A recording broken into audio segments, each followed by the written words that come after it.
माँ तू सबसे प्यारी है, माँ तू जग में न्यारी है। माँ तू सबसे प्यारी है, माँ तू जग में न्यारी है। पिता, पुत्र और पवित्र आत्मा के नाम पर आमीन। आप सबों को जय यीशु। हम लोग आज प्रभु ईसा मसीह ने एशिया माइनर के 7 कलीसियाओं को यूहन्ना के द्वारा जो पत्र लिखा है, उनमें से 6वां कलीसिया फिलाडेल्फिया के कलीसिया, इस कलीसिया के विषय में आज हम लोग मनन चिंतन करेंगे और प्रभु ने क्या उन लोगों से कहा, उस कलीसिया से कहा, इस पर विचार करेंगे। जैसे हम लोगों ने इंट्रोडक्शन में ही सीखा था, फिलाडेल्फिया कलीसिया के विरुद्ध में प्रभु कुछ नहीं कहते हैं, कोई भी गलती इस कलीसिया का नहीं बताते हैं। तो 2 कलीसिया ऐसा है जो कुछ गलतियां नहीं बताया, उनमें दूसरा कलीसिया फिलाडेल्फिया का कलीसिया। ये फिलाडेल्फिया का कलीसिया सार्दिस से करीब 50 किलोमीटर दक्षिण पूर्व में है। सार्दिस से 50 किलोमीटर दक्षिण पूर्व में स्थित है। एक छोटा सा शहर है। फिलाडेल्फिया शब्द, उस शब्द का मतलब भ्रातृ प्रेम है। फिलाडेल्फिया शब्द का मतलब भ्रातृ प्रेम। इस शहर को परगमोस के राजा अटालस सेकंड ने बनाया है और इस शहर को जब राजा अटालस स्थापित किया, इसके कुछ समय के बाद उसका भाई शायद इनके साथ लड़ने लगे, तो इसने बड़े खुशी के साथ अपने भाई के लिए उस राजा का पदवी को उन्होंने छोड़ दिया। इसलिए अपने भाई के प्रति जो प्रेम करते हुए राज कुर्सी को छोड़ने वाला जो अटालस सेकंड का उस भ्रातृ प्रेम इस नाम में आया, फिलाडेल्फिया अर्थात भ्रातृ प्रेम। उनका भाई का नाम है यूमनस। हमें मालूम है अटालस थर्ड जो परगमोस का जो राजा था, उस समय पर परगमोस एक इंडिपेंडेंट देश था, लेकिन अटालस तीसरे के समय पर अटालस तीसरे ने इस देश को रोमन साम्राज्य में मिला दिया था। रोमन साम्राज्य में मिला दिया। वो अपने खुशी के साथ उनके अधीन रहना चाह रहा था। तो ये परगमोन के जो राजा अटालस सेकंड के भ्रातृ प्रेम को दर्शाने वाला शहर है फिलाडेल्फिया। इस फिलाडेल्फिया में जैसे हम लोगों ने पहले भी मनन चिंतन किया है, एशिया माइनर में अनेकों ऐसे स्थान हैं जहां भूकंप चलते रहता है। तो उनमें से एक है ये फिलाडेल्फिया में भी हमेशा भूकंप होते रहता है। जैसे एडी 17 में जो बड़ा सा एक भूकंप हुआ था, अन्य देश के साथ ये इसका भी सर्वनाश हुआ था, सब कुछ नष्ट हुआ था। लेकिन सम्राट टाइबेरियस ने रोमन सम्राट टाइबेरियस ने एडी 19 में 19वीं एडी में इसको दोबारा खड़ा किया और फिलाडेल्फिया शहर को तो बसाने का उन्होंने प्रयत्न किया, लेकिन लोग इस शहर के बाहर जाकर के तंबू लगा करके रहना पसंद किया।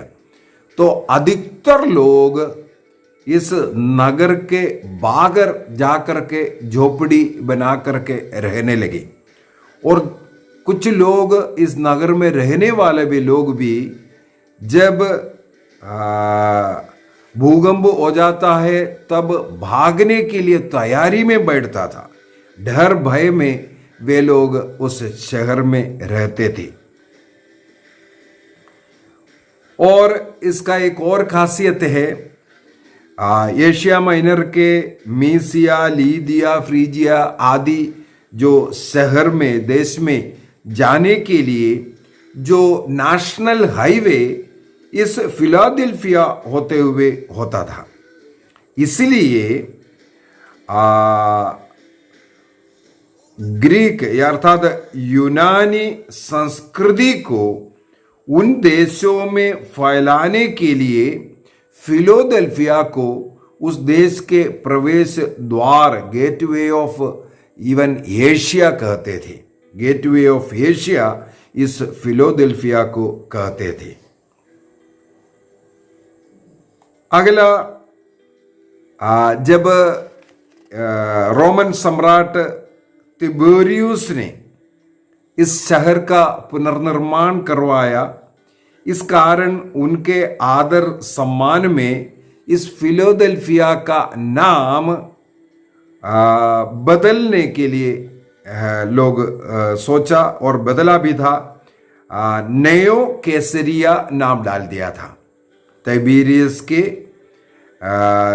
आदर में इस शहर का नाम फिलाडेल्फिया से बदल करके नयो कैसरिया बना दिया। लेकिन नीरो सम्राट ने उस नाम को फिर से बदला। जब नीरो सम्राट बनकर के आया, फिर से इस शहर का नाम फिलाडेल्फिया रखा। लेकिन इसके बाद जब वेस्पियन सम्राट बनकर के आया, उनके आदर सम्मान में इस शहर का फिर से नाम बदल करके उनका जो कुटुंब का जो नाम फ्लाविया रख दिया था। लेकिन इसको भी बाद में फिर से बदला। इस प्रकार फिलाडेल्फिया का नाम समय समय पर बदलना, वापस होना, ये सब काम भी होता रहा। इसके बाद यदि हम लोग वचनों में जाएंगे, ये नाम बदलने का, ये शहर से बाहर रहने का, ये सब का कुछ कारण जो लेटर जो लिखा है उसके अनुसार हम लोग थोड़ा सा और समझेंगे। प्रकाशना ग्रंथ का अध्याय 3 वाक्य 7 से 13 तक का वचन ये पत्र है, फिलाडेल्फिया के लिए लिखा हुआ पत्र है। अध्याय 3 वाक्य 7 से 13 तक। वहां पर वाक्य 7 में लिखा हुआ, फिलाडेल्फिया की कलीसिया के स्वर्गदूत को लिखो, सबसे पहले जो सच्चा है, जिसके पास दाऊद की कुंजी है। यहां पर हिंदी ट्रांसलेशन जो हमारे पास बाइबल है उसमें थोड़ा सा गलती है, क्योंकि इसमें एक बहुत जरूरत वाला एक शब्द को यहां छोड़ करके ट्रांसलेशन में आया है। पता नहीं लिखने में या प्रिंटिंग में कहाँ ये मिस्टेक हुआ, या जिस बाइबल से इसको ट्रांसलेट किया हो सकता है उसका भी हो, क्योंकि अन्य जो ट्रांसलेशंस में आपको मिलेगा सबसे पहले जो पवित्र है, सबसे पहला शब्द है जो पवित्र है, जो सच्चा है, जिसके पास दाऊद की कुंजी है। तो ईसा मसीह के विषय में, उस मानव पुत्र के विषय में यहां पर फिलोडेल्फिया के लोगों को लिखते हुए सबसे पहले कहते हैं जो पवित्र है। यह शब्द हमें मालूम है पुराना विधान में केवल ईश्वर के लिए इस्तेमाल करने वाला शब्द है। पुराना विधान के अंदर ईश्वर स्वयं अपने को पवित्र कहता था। तुम भी पवित्र बनो जैसे मैं पवित्र हूं। तो ईश्वर स्वयं अपने को पवित्र कहता था, और पुराना विधान के अंदर वो जो पवित्रता केवल ईश्वर को देता था, क्योंकि केवल ईश्वर ही पवित्र है। तो उस शब्द से मानव पुत्र को जो पवित्र है बोलकर के, अर्थात वो ईश्वर है, ईश्वर का स्थान सम्मान मानव पुत्र ईसा मसीह को देते हुए। दूसरा शब्द जो सच्चा है, जो सत्य नाम से पुकारा जाता है, सत्य नाम जो सत्य है, उसका एक और अर्थ यह है जो कभी बदलता नहीं है, जो कुछ कहा है उस पर चलता है, जो अचंचल है। इस प्रकार का अर्थ भी उससे निकालता है जो सच्चा है। तीसरा है जिसके पास दाऊद की कुंजी है। ये हम लोग नबी यशायाह का ग्रंथ उसके अध्याय 22 वाक्य 22 में पाते हैं। नबी यशायाह ने मसीह के विषय में यही घोषणा किया है, जिनके हाथ में दाऊद का जो अधिकार का जो कुंजी है रखा हुआ है। इसका मतलब खोलने बंद करने का जो अधिकार रखने वाला वो जो मसीह, जो ईश्वर का राज्य स्वर्ग राज्य की कुंजी जो रखने वाला जो मसीह के विषय में यहां पर बताया है। तो ये नबी यशायाह का ग्रंथ 22 से इसका कनेक्शन है। इसका मतलब ये हो गया जो अधिकार रखने वाला, जिसका अधिकार हमें मालूम है मत्ती का सुसमाचार अध्याय 16 के अंदर प्रभु ईसा मसीह ने जो कुंजी रखने वाला, जो अधिकार रखने वाला वो मसीह ने पेतरुस से कहा, मैं तुम्हें स्वर्ग राज्य का वो कुंजी प्रदान करूंगा। अर्थात स्वर्ग राज्य का जो अधिकार प्रभु ईसा मसीह ने कलीसिया का मुखिया पेतरुस को देता हुआ हम लोग वहां पर पाते हैं। तो दाऊद का कुंजी जो है वो अधिकार को दर्शाता है, खोलने और बंद करने का जो अधिकार है। थोड़ा सा और आगे पढ़ते हैं वाक्य 7 का, जिसके खोलने पर कोई नहीं बंद कर सकता और जिसके बंद करने पर कोई नहीं खोल सकता, उसका संदेश इस प्रकार है। इसका मतलब है खोलने और बंद करने का अधिकार जिसे प्राप्त है वो ईसा मसीह, वो स्वयं ईश्वर है। इसके बाद वाक्य 8 में कहते हैं, मैं तुम्हारे हर आचरण से परिचित हूं, मैंने तुम्हारे लिए एक द्वार खोला है जिसे कोई बंद नहीं कर सकता।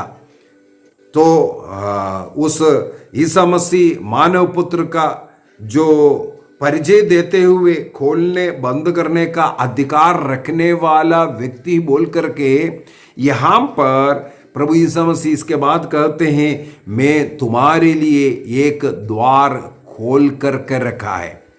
जैसे हम लोगों ने इस फिलोडेल्फिया के देश के विषय में, इस शहर के विषय में जब मनन चिंतन किया तो इसको गेटवे ऑफ एशिया कहते हैं, द्वार कहते थे।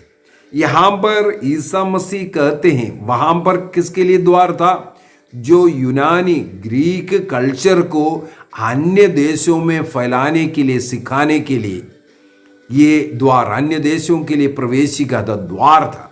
यहां पर प्रभु कहते हैं मैं तुम्हारे लिए एक द्वार खोल कर के रखा। यदि हम लोग प्रेरित चरित्र अध्याय 14 का वाक्य 27, acts chapter 14 verse 27, first Corinthians chapter 16 का 9, 16 का 9, और सेकंड कुरिन्थियंस चैप्टर 2 12 आदि आदि कई जगहों पर हमें मिलेगा। ये द्वार खुला हुआ शिष्यों को मिलता है, किसके लिए? सुसमाचार का प्रचार करने के लिए, ईसा मसीह का गवाह बनने के लिए, अपने जीवन के उदाहरण अन्य लोगों को देने के लिए, अर्थात स्वर्ग राज्य के विषय में लोगों को सिखाने के लिए, उस मुक्ति का मार्ग बताकर कर देने के लिए ईश्वर ने शिष्य लोगों के लिए, प्रेरित लोगों के लिए द्वार खोल करके दिया। इसी प्रकार यहां पर फिलाडेल्फिया के लोगों के लिए, कलीसिया के लिए प्रभु कहते हैं मैं एक द्वार खोल करके रखा हूं। थोड़ा सा और आगे जाते हैं।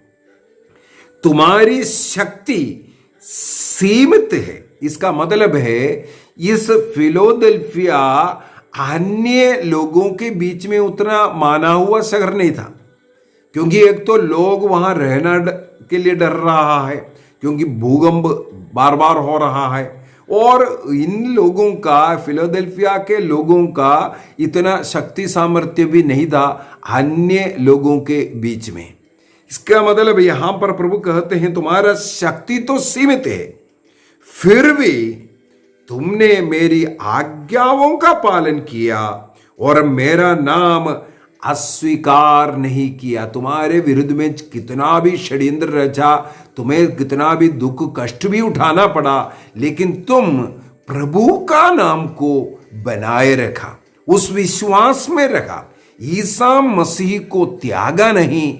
दुख कष्ट है, जितना भी तकलीफें हैं, उसमें भी तुमने विश्वासी बन करके रहा।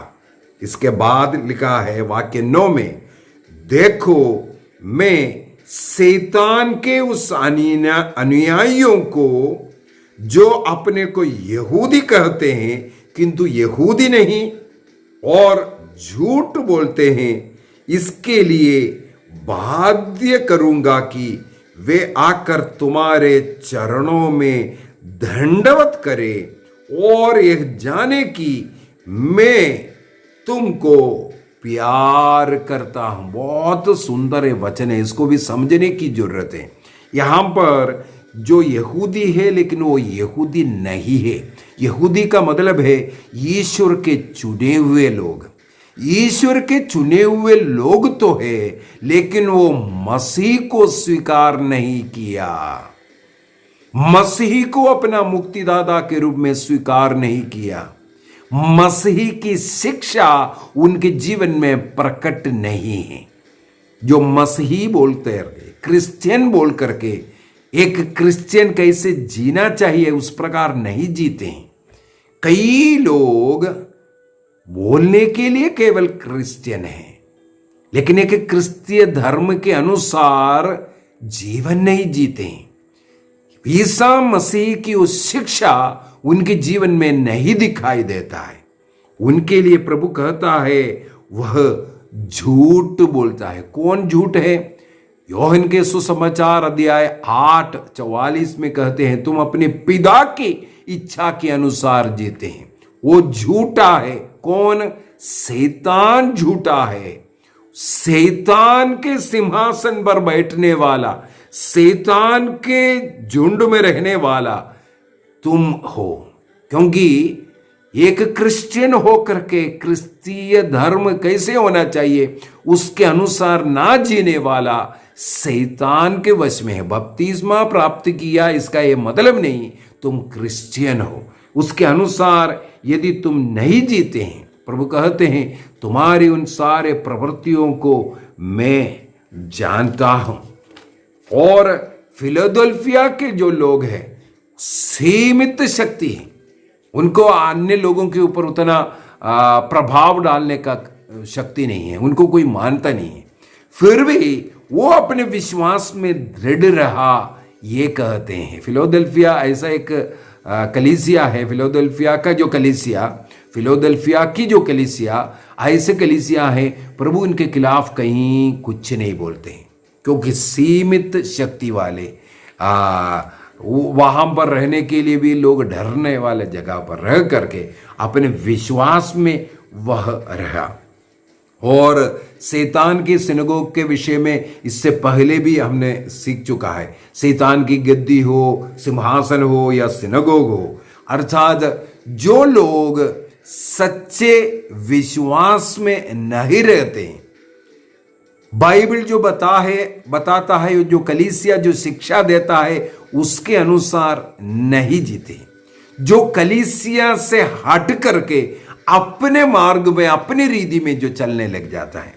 हम लोग जो स्मुरना के जो कलीसिया में भी यही सीखा था, वहां पर भी ऐसे कुछ लोग था जो शैतान के सिनगोग के मेंबर, मतलब अपना झुंड बना करके चलने वाला, जो प्रभु जो सिखाया, जो कलीसिया जो सिखाता है उसके अनुसार नहीं।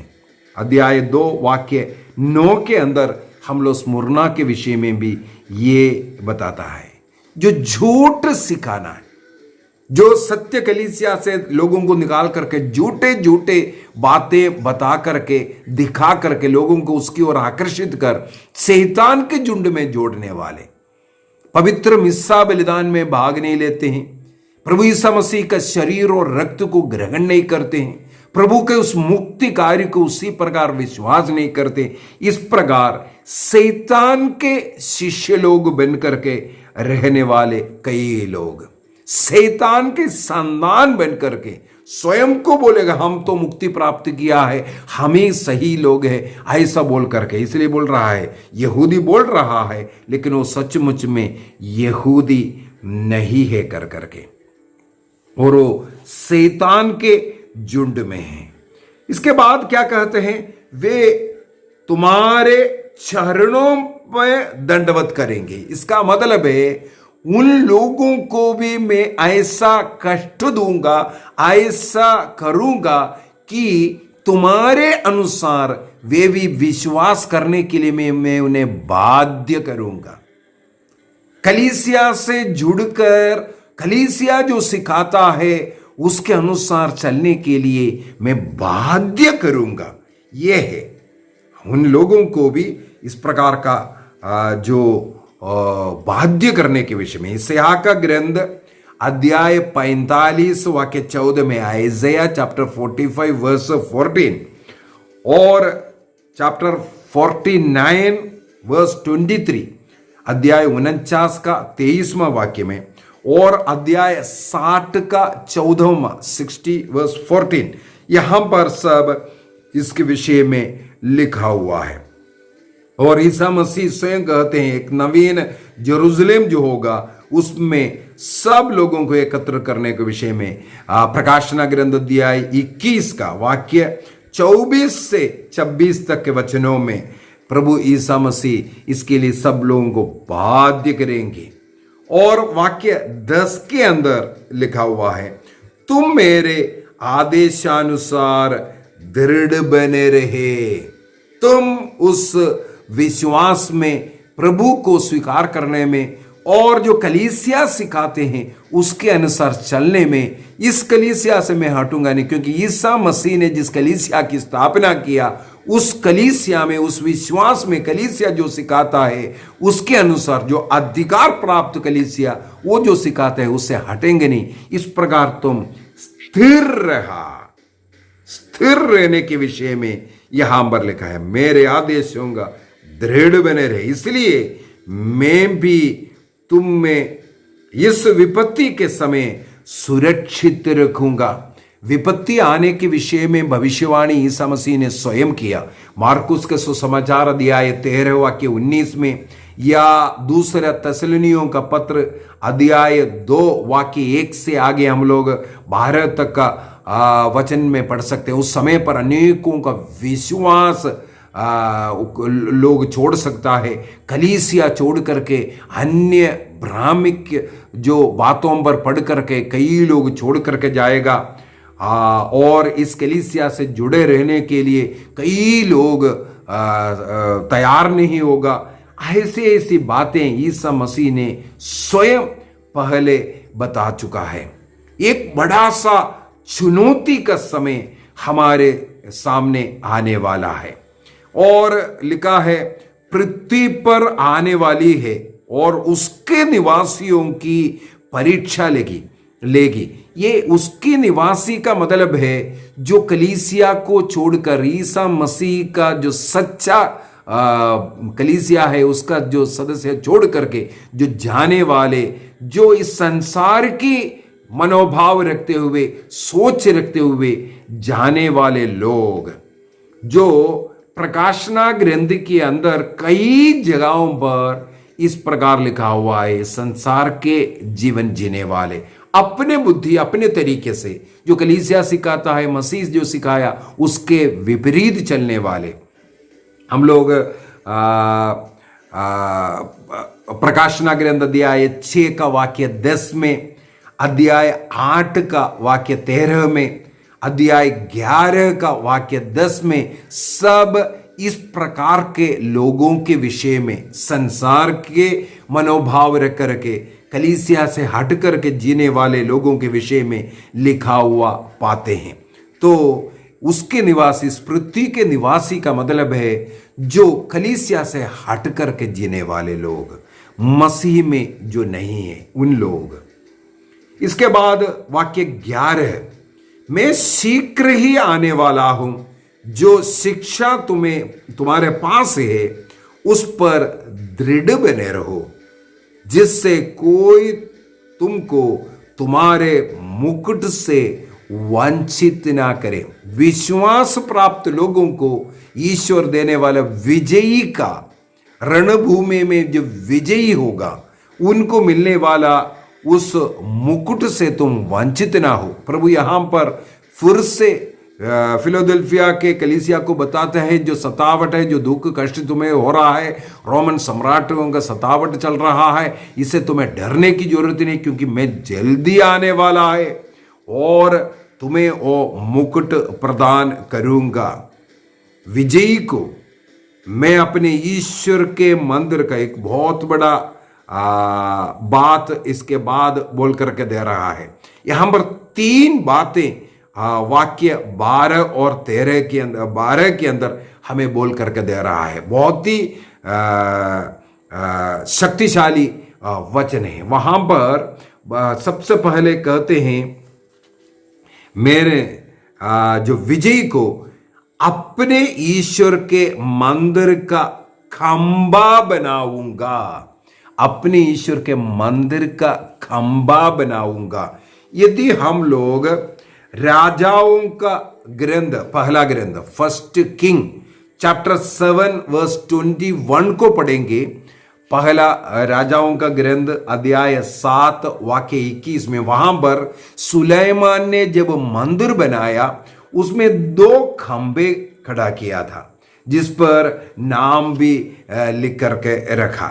इस प्रकार का जो खंबा, जो आदर सम्मान देने के विषय में बताने के लिए, आदर सम्मान हम लोग गलातियों का पत्र अध्याय 2 के अंदर भी पढ़ते हैं, जहां पर वाक्य 9 के अंदर पेत्रुस के विषय में, याकूब के विषय में, योहन के विषय में सब लिखा हुआ है। ये कलीसिया का स्तंभ है, खंबा है कर करके।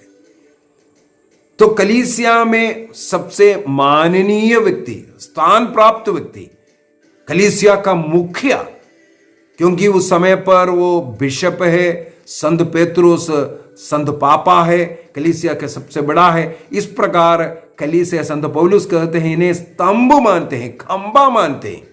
इसका मतलब आदर सम्मान या दर्जा को सूचित करता है। दूसरा, ये अचंचलता को वो बदलेंगे नहीं, इसको भी दर्शाता है ये खंबा।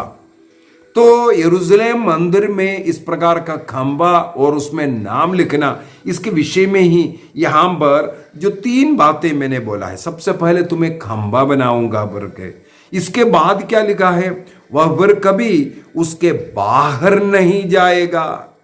जो मंदिर का खंभा बनाएगा वो स्थिर है, उसको फिर हटने की जरूरत नहीं। फिलाडेल्फिया के विषय में हम लोगों ने पढ़ा है, वहां पर बार बार भूकंप होने के कारण लोगों को वहां छोड़ करके भागना पड़ता है। शहर के बाहर झोपड़ियां बना करके, तंबू बना करके वहां रहना पड़ता है। और जो लोग वहां रह रहा है हमेशा तैयार रहते हैं भागने के लिए। तो यहां पर प्रभु कहता है उन्हें फिर से बाहर जाने की जरूरत नहीं पड़ेगा, क्योंकि उनका आश्रय प्रभु यीशु मसीह स्वयं बने रहेगा। तीसरी बात क्या कहते हैं, नाम लिखने के विषय में लिखा हुआ है। नाम लिखने का मैंने बोला सोलोमन भी खंबा बना करके नाम लिखा। अभी कौन सा नाम है यहां पर वो भी हमें बता करके दे रहा है।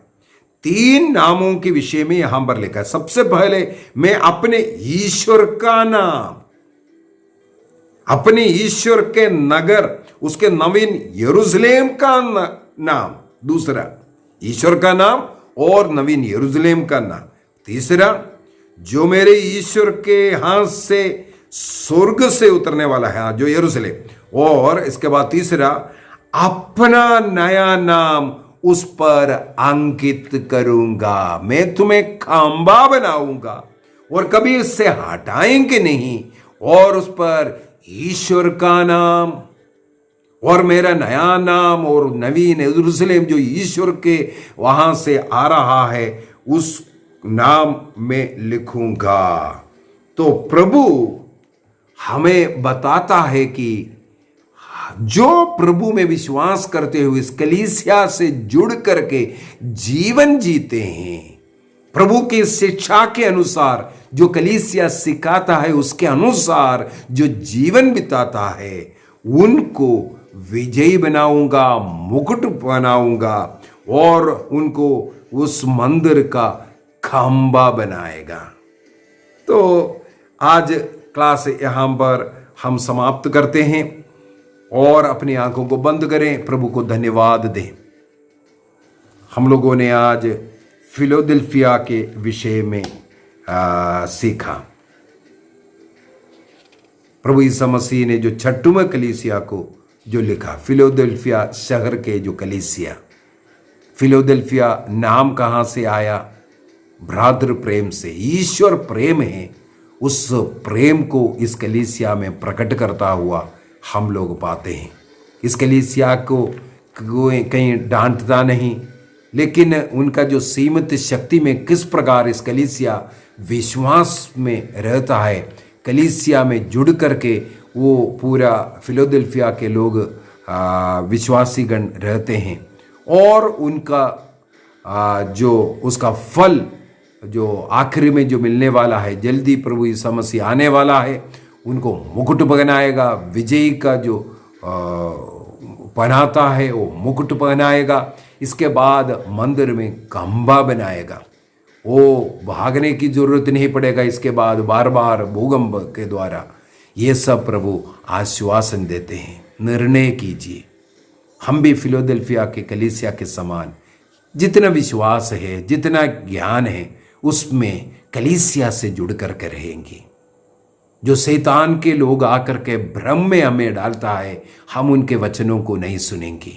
जो कलीसिया सिखाता है, जो प्रभु की कलीसिया जो स्तंभ बना करके हमें पेत्रुस को दिया, उस स्तंभ के साथ जुड़े रहेंगे। निर्णय कीजिए। पिता, पुत्र और पवित्र आत्मा के नाम पर आमीन। आप सबों को जय यीशु।